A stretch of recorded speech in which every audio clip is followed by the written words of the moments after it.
Hey, my name is Frank, and this is what we did last night. So we played our normal Spotify playlist as the kids were walking in, and we just kind of had our normal announcement slides going on, or promoting our Twitter, our Facebook, our Instagram, and our text messaging service. So it was just kind of a very standard night as the kids were walking in, playing basketball and throwing a football and playing Foursquare, hanging out as usual. For the countdown video, it was a kind of a cool, like hipstery looking countdown video. It was 5 minutes. It had just kind of like this kind of ambient, kind of cool music in the background. I'll link it below. And there's a free download to a Hillsong track to go on it. So you can either use the YouTube video they provided, or you can download on like Mediafire if you trust that website to get the Hillsong version. So I'll link that below, and make sure you read the description of that video so you can get their download link to the Hillsong hipstery countdown video. So what I decided for our funny videos is I showed two very Super Bowl themed videos.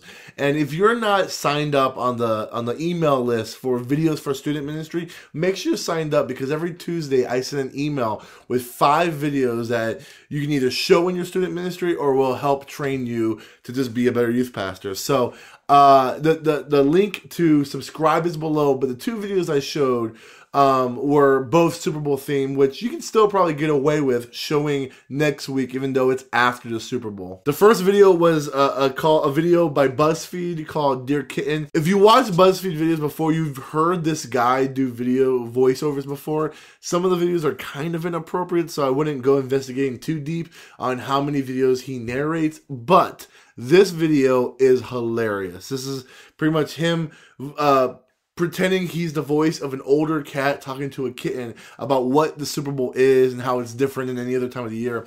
It's pretty funny, and the kids absolutely loved it. So make sure you check that video out. The other video, which is kind of like if you haven't shown this video, I don't know what you're doing, because this is a classic video for this year. I'm probably like behind the 8 ball, kind of late showing this video, but it was the bad lip reading of the NFL in 2015, and it's just hilarious. There's only one part you might want to be careful about. There's a reference to someone being a cocaine dealer, but I think it was still a funny video. It was hilarious. The voiceovers are ridiculous, and for the most part, the bad lip reading guys are fairly clean. There's a couple of videos I might have to edit to show to our student ministry, but this one was a good one overall. So for our game was the DYM free download game that they give away called, I think they call it Trivia Addiction, which is a very safe version of Trivia Crack, which what's funny is in the package that you get, the graphics is Trivia Crack. And so I understand maybe you don't want to call it Trivia Crack in your student ministry, or you want to call it Trivia Addiction, but if your kids have the app, that terminology Trivia Crack is probably already pretty prevalent amongst your kids. So you use your discernment there, but the game is great. You get a bunch of questions to ask. They kind of give you a great description of how they played it, and they actually gave you images on what it looked like when they played the game. The only thing I had to tweak was I didn't have a spin wheel, like Wheel of Fortune, where it spins and it ticks, ticks, ticks. I didn't have that. So, and whenever I want to play a game that involves like a spinning wheel, it's always the day of youth group, and I don't have time to go build one or order one. And to order one, it costs like over $100. So if you don't have the budget, I kind of tweaked for this game that maybe you can use for your youth ministry if you want to play this game and not buy a spinning wheel. So here's a picture of a board that I used. And so on the sides of the board are the different icons that they can get when they answer a question correctly, which you can see the instructions, how they play the game, and you can get where the icons come in. But in the middle is each of the categories with a corresponding number, and I gave each student a die to roll, and if they roll that number, then they do the category that they have to do. And it was a very simple tweak on this game, so I don't have to use to find a wheel to spin. So if you have a spinning wheel, that's probably the preferred way, because that's close to the actual game. But if you don't, all you need is a die, those 3-way science boards, and some paper to print and cut out, and you are on your way to have probably one of the coolest games that your kids will be really impressed with.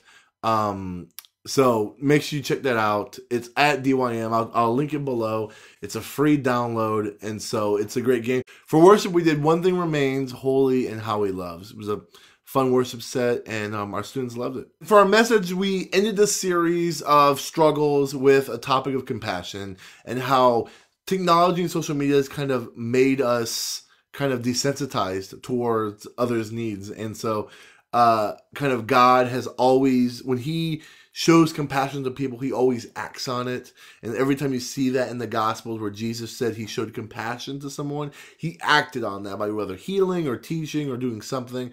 He always acted on that compassion. And that compassion is not simply liking someone or retweeting something or using a hashtag, but true compassion, caring about something or someone or a cause, is by actually doing something. And so it was a good message, and I think it fit perfectly because today was the last day of signups for our missions trip, and I think some of our kids were questioning whether or not to go or whether or not they really wanted to give up some of their time to go on the missions trip, and it fit perfectly with the sense that compassion takes time away from us. It costs us something. It interrupts our lives, but that's what true compassion is, and we're called to do it. And so we ended our night with small groups talking about You Own the Wednesday, and I've talked about it before. You Own the Wednesday is a derivation.